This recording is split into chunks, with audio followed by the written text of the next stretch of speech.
जनाब अली, हमने ऐसे ऐसे लोगों की पेंशनें देखी हैं जो बहुत बड़ा बोझ है, जो एक नहीं एक से जायद पेंशनें भी वसूल कर रहे हैं और इस वक्त अगेन किसी ना किसी ओहदे के ऊपर वो तनख्वाह ले रहे हैं। सोशल मीडिया के ऊपर एक बात का बड़ा चर्चा है कि सरकारी मुलाजमीन की पेंशन खत्म करने की बात की जा रही है। जो सरकारी मुलाजमीन हैं उनकी पेंशन को हुकूमत जो है वो मुल्क के बजट के ऊपर एक बहुत बड़ा बोझ समझती है रिपोर्टेडली। ये अभी तक जो आपकी हुकूमत वक्त है उसकी तरफ से कोई ऐसी कंफर्मेशन नहीं आई, लेकिन सोशल मीडिया पर बहुत सारी चीज़ें गर्दिश कर रही हैं। उसके ऊपर हम बात करेंगे कि पेंशन को ख़त्म करने से क्या मुल्क के मसाइल को हल किया जा सकता है, या कौन सी पेंशनें हैं या कौन सी चीज़ें हैं जिनको ख़त्म करने से इस मुल्क के मसाइल को हल किया जा सकता है। अब से कुछ अर्सा पहले एक हुकूमत ख़त्म हुई है, जो हुकूमत पीडीएम की हुकूमत कहलाती थी। उसमें एक नैब के अंदर मुलजम रह चुके हैं जो इस वक्त फाइनेंस मिनिस्टर थे पिछली हुकूमत में, और इससे कबल जो एक हुकूमत छोड़कर उससे पिछली हुकूमत थी उसमें भी वो फाइनेंस मिनिस्टर थे, और तभी की मुबैना करप्शन के लिए उनको मुलजम रखा गया था, जिनका नाम इसहाक डार था।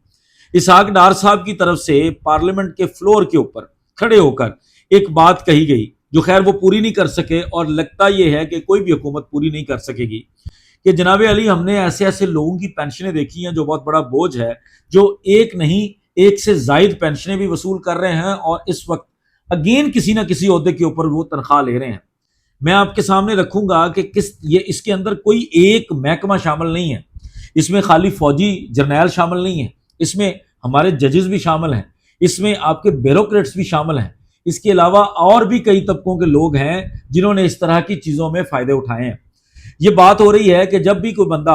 अपने किसी बड़े ओहदे से रिटायर होता है, जैसे हाल ही में हमने सुना कि फलां साबिक रिटायर्ड जर्नैल साहब को जो है वो नादरा का चेयरमैन लगाया जा रहा है। हाल ही में हमने सुना कि फलां रिटायर्ड हाई कोर्ट के या सुप्रीम कोर्ट के जस्टिस साहब को फलां चीज़ का कुछ लगा दिया गया है, फलां रिटायर्ड ब्यूरोक्रेट साहब को फलां चीज़ में एडवाइजर, फलां चीज़ में लगा दिया गया है। और अभी मैं आप लोगों के सामने रखूंगा कि ये लोग और भी कितनी कितनी जगहों पर मेंबर्स होते हैं, या कई की जगहों पर ऐसे ऐसे बोर्ड्स होते हैं जहां पर आम आवाम को एक्सेस नहीं होती, और उन जगहों पर भी ये लोग फायज होकर तनख्वाहें या रेम्यूनरेशन वसूल कर रहे होते हैं। अगर हुकूमत समझती है कि पेंशनों को ख़त्म करना है, तो जिस तरह इसहाक डार साहब ने खुद कहा था पार्लियामेंट के फ्लोर पे,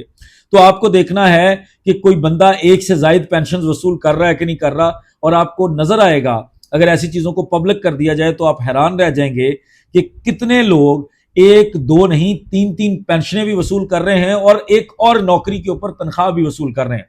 असूलन ये होता है कि जब आप रिटायर होते हैं अपनी पूरी सर्विस करने के बाद, तो आपको आपकी उस सर्विस के एवज जो है वो एक पेंशन तय कर दी जाती है, क्योंकि आपने इतना अरसा एक इदारे को, एक हुकूमत को, एक किसी भी सेटअप को सर्व किया है, उसके बदले आपको एक चीज दी जा रही है कि आपने अपनी जो कमाने वाली उम्र थी वो सर्व कर दी, तो उसके बाद आपको एक पेंशन दी जाती है। उस पेंशन से लोगों के बुढ़ापे चलते हैं, उस पेंशन से उनकी बच्चियों की शादियां होती हैं, उस पेंशन से उनके बच्चों की तालीम पूरी होती है, जो कि गलत नहीं है। अगर उस पेंशन को समझा जाए तो वो गलत नहीं है, वो उनका हक है,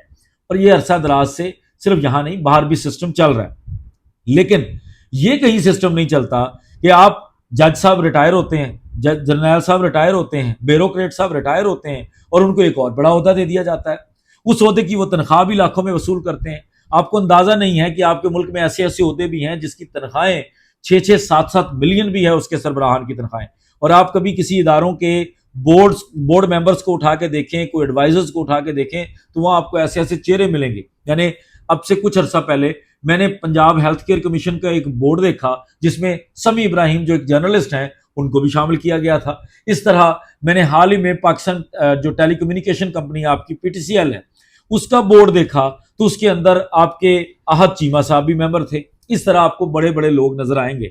और एक जगह से नौकरी छोड़ते हैं, फिर दूसरी नौकरी लेते हैं, फिर उस नौकरी का कुछ टाइम पूरा करते हैं, उसकी भी पेंशन बनवाते हैं, दो दो तीन तीन पेंशनें वसूल करते हैं, और उसके बाद तनख्वाहें वसूल करते हैं। तो अगर पेंशनें और तनख्वाहें इस तरह की रोकने की जरूरत है या इसमें से कट लगाने की जरूरत है, तो वो मेरा ख्याल है उन लोगों की लगाई जाए जो एक से जायद पेंशन वसूल करते हैं, एक से जायद तनख्वाह वसूल करते हैं। उसके ऊपर अकाउंटेबिलिटी होनी चाहिए, और जिसका इजहार साबिक वजीर खजाना इसहाक डार साहब भी कर चुके हैं, लेकिन करने में कामयाब वो भी नहीं हुए, करके वो भी कुछ नहीं गए, सिर्फ वो एक शोशा छोड़कर चले गए کہ یہ بہت بڑا بوجھ ہے اور ہم اس کے اوپر کام کر رہے ہیں، لیکن اس کے بعد ان کی حکومت ختم ہو گئی۔ تو امید ہے کہ جو موجودہ حکومت ہے یا یہ موجودہ حکومت نے جتنی دیر چلنا ہے اور اس کے بعد کوئی نئی حکومت آنی ہے، تو ان سے گزارش یہ ہے کہ اگر پینشن کو ختم کرنا ہے تو ان لوگوں کی پینشن ختم کی جائے جو واقعی خزانے کے اوپر بوجھ ہے۔ اجازت دیجیے، بہت شکریہ، السلام علیکم۔